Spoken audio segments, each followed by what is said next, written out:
decision kan Olodumare mo dúpẹ́ o. lórí ẹ̀sìn. Ọlọ́run mo dúpẹ́. Lórí ẹ̀sìn mi. Denounced Daddy, Islam. èmi ò ṣe Islam mọ́. Mi ṣe mọ́. Mo den gbà ládùúrà. K'Olódùmarè má jẹ́ n rí nǹkan tó máa mú mi padà sí Islam mọ́.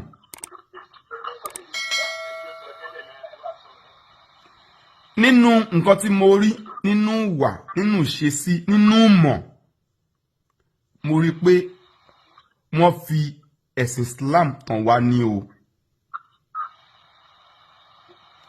Nínú mọ̀, nínú research tí yàn ṣe. Daddy, Ọlọ́run ọba tó dá mi náà ló kọlẹ̀kùn débẹ̀, mi ò lè padà sínú Islam mọ́ torí pé Ọlọ́run àyàfi ó tẹ́mi sọ ní general ni pé oníṣẹ̀ṣe lèmi.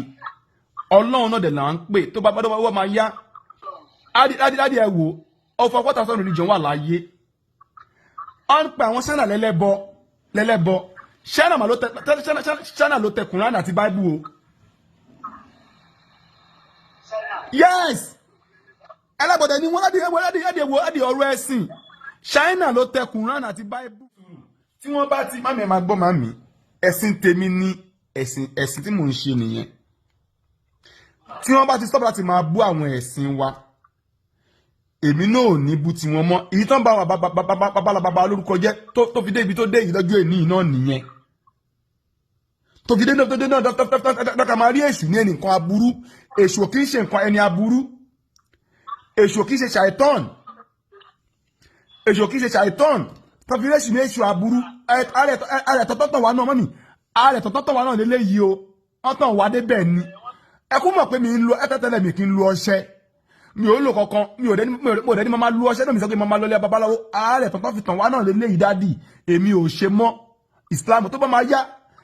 Please don't forget to subscribe, comment, share with your friends to have access to this kind of content that you have here. Don't forget to subscribe. I love and respect you. I'll be right back. Olodumare mo dúpẹ́ o. Ifá mo dúpẹ́ o. Ọba Ọlọ́run ọba tó dá mi mo dúpẹ́ o. Ilé ni testimony. Látìgbà tí mo ti decide pé mo fẹ́ padà sílé pé iṣẹ́ ìjọba máa ṣe. Ohun tó lọ́run ṣe lélẹ́yìí o. Wọ́n lè ń wò lẹ́yìn mi yìí. Lẹ́yìn ìgbà tí mo decide pé àní mi ò ṣe Islam ṣe ni mo bẹ̀rẹ̀. Nǹkan tó máa ń kẹ̀kẹ́ lómi ní ọjọ́ púpọ̀ ìdúpọ̀ ọ̀sán.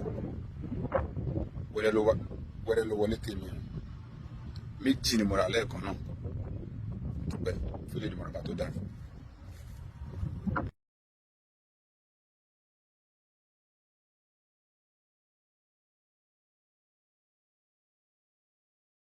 Ìkan lélẹ̀ orí méjì ló wọlé tọ̀ mí wálẹ̀ kan náà. Mo dúpẹ́ Olódùmarè ọba tó dá mi ṣe. Yorùbá sọ mi jẹ́ nìkankan. Yorùbá ló jẹ́ sórí olóore rí o. Ìkejì tún rèé o.